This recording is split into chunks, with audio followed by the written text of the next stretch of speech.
The bloop was terrifying, but it wasn't the loudest.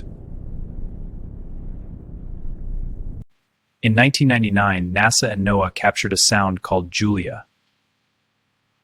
Listen closely to this 10 times speed recording. It was heard across the entire Pacific Ocean.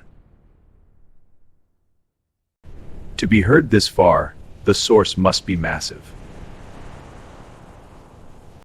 Satellites caught a 300-meter shadow near the source. Officials claim it's ice, but the frequency says otherwise. What is hiding in the deepest parts of our world? Are you a witness? Comment Ocean to dive deeper.